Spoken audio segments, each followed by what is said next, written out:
Oh,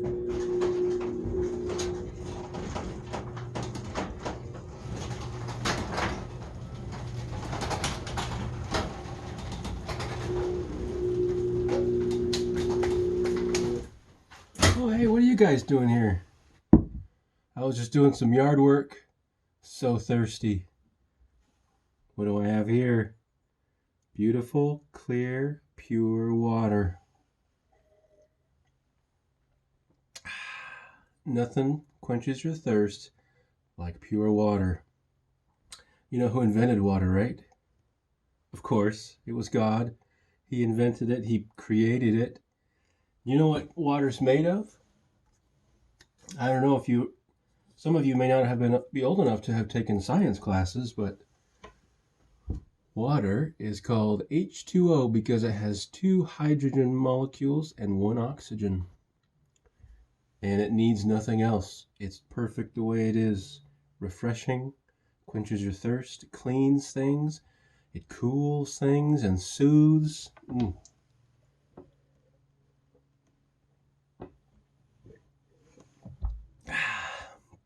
Who doesn't like water, right? I'm going to have some more of that.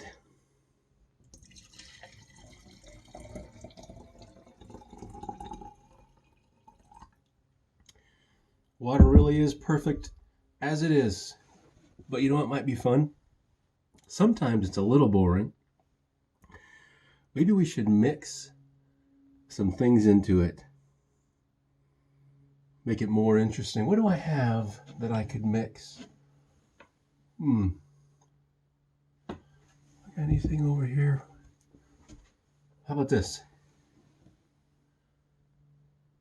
Carbon. I'm going to put four drops of carbon in there. What else do I have? How about this? I'm going to put 2 drops of hydrogen.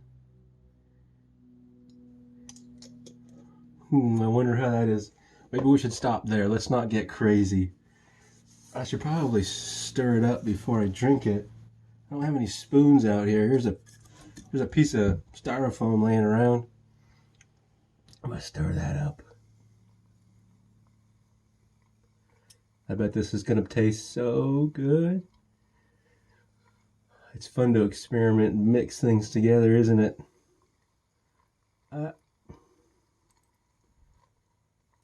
You guys see what's happening? Uh,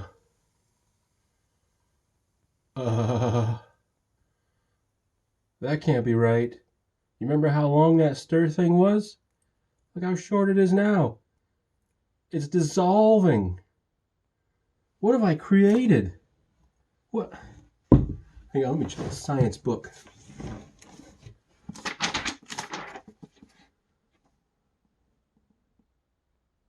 Uh-oh. You guys know what I made?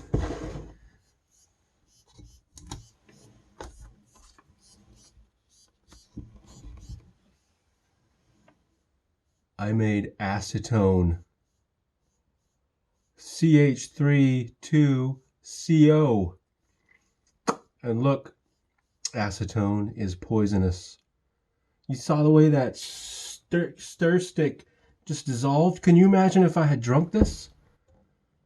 I'm sure glad I didn't. My insides would probably turn to goo, and I would have got really sick, and maybe even.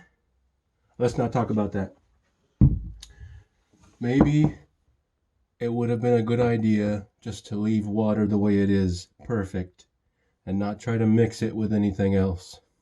You know what that reminds me of? Solomon. We've been talking about Solomon, haven't we?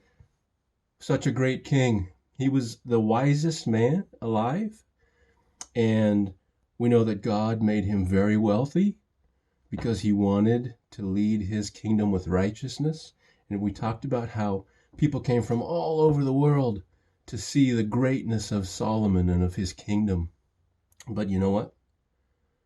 I don't know if you know this, but Solomon made some mistakes when he was older at the end of his life. He started mixing things. See, the faith and the truth that God has given us is perfect. It's pure, and it doesn't need anything added to it. And if we add to it, that can be dangerous.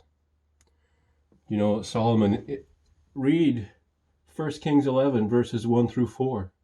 But King Solomon loved many strange women, together with the daughter of Pharaoh, women of the Moabites and the Ammonites and the Edomites and the Zidonians and the Hittites, of the nations concerning which the Lord said unto the children of Israel, You shall not go into them, neither shall they come in unto you, for surely they will turn your heart away after their gods.